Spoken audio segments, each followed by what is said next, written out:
for precipitation, it was based off of rainfall per year, and this was taken over a 30-year period from 81 to 2010.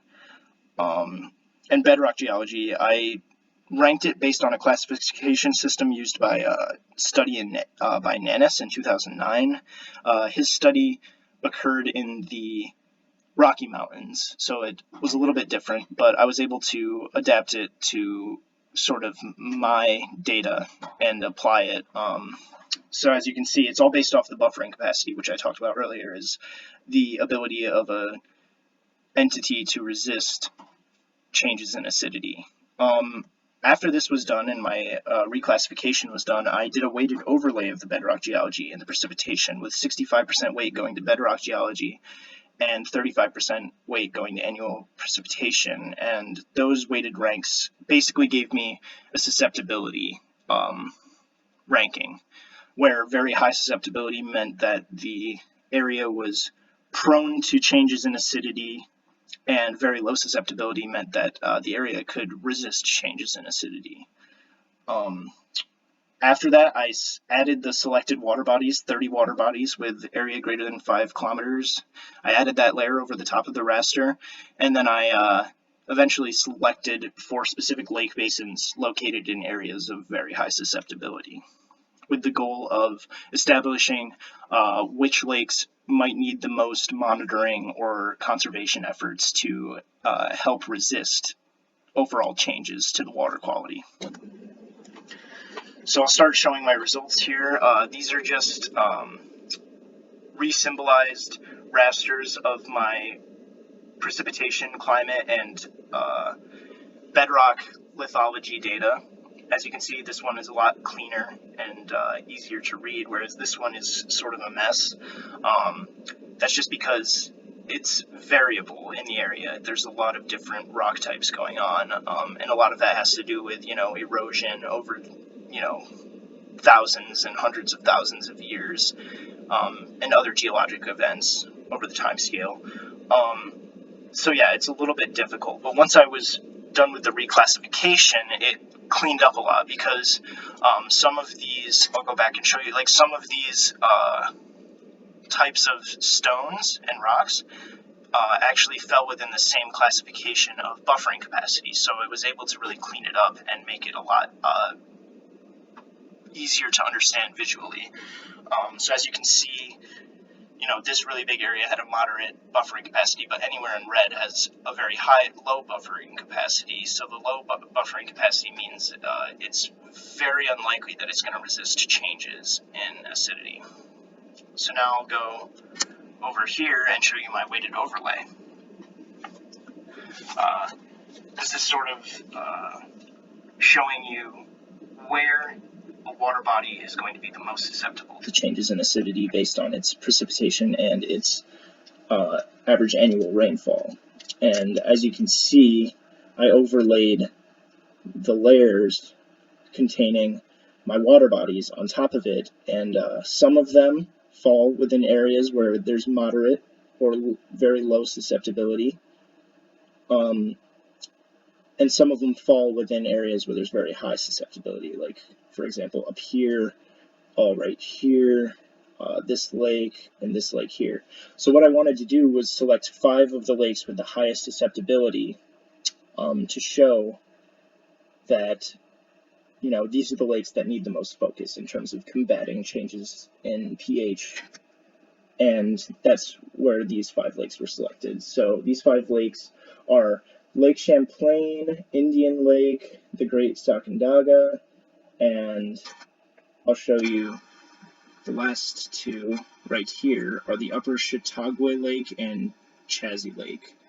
So basically, I'll go back after kind of telling you the names. This is showing which lakes, and then I removed the file to show you, where those lakes are located and the area that they're in. So as you can see, the Lake Champlain border is almost entirely red, and same with the Great Sacandaga. Indian Lake is similar, and these 2 are within the largest continuous area of high susceptibility in the Adirondack region. So all 5 of these lakes have very, very high susceptibility and are the most likely to have changes in their water quality because of acidification. And sort of what I wanted to do was say that 5 of the 30 lakes with surface areas greater than 5 kilometers, so your 5 of your 30 largest lakes in the Adirondack region are highly susceptible to acidification. And this is given by, you know, some calculations based off their bedrock geology and annual precipitation. What I want to come of this is increased monitoring and conservation in the watersheds of these lakes, and that's imperative for the maintenance of their water quality. You know, these are very precious resources in North America and in the world in general, and I firmly believe that they should be protected at all costs, and that this is one way that we can help to protect them. Just because these 5 lakes are the only highly susceptible lakes found within the study does not mean that the other lakes are immune to acidification and changes in water chemistry. One of the very interesting studies that I have read is that basically the main point that they make is that even though the Clean Air Act has decreased the amount of acidification happening, the very high levels of acidification prior to the passage of that act and the resultant decreases in acidic deposition, those high levels of acidity really reduce the amount of buffer in a lot of these areas. So all of the resources that these lakes and watersheds rely on to reduce and resist changes in acidity were exhausted because of such high levels of acidic deposition in the past. So just because these 5 lakes were selected as, you know, the most likely to be in trouble due to acidification, all of the lakes are in trouble because they've all been stripped of valuable buffering resources. So while these 5 lakes are important to conserve, all the lakes are important to serve. And they should all be, you know, protected equally and handled with care and respect. And I'll finish up with a conclusion. One thing that I learned throughout all of this was really difficult. There's a lot more that goes into kind of figuring out the susceptibility of certain lakes to acidification, and this is by no means an all-inclusive model and shouldn't be treated as such. It would require a lot more data and a lot more time to make. Although I did have fun, you know, learning more about this topic and how GIS can be used to solve problems like this.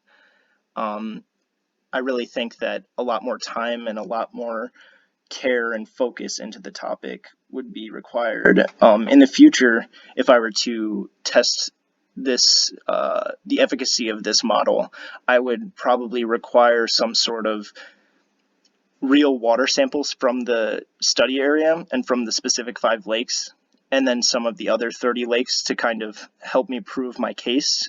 There's a measurement in water called the ANC, the acid neutralizing capacity, and that's a measurement of all the available ions that react with acidic constituents and allows for, you know, the buffering of water. So if I were to test all of that, I would most likely be able to confirm or deny whether or not this model was accurate. I hope you enjoyed this presentation. I enjoyed making it. These are some of my references.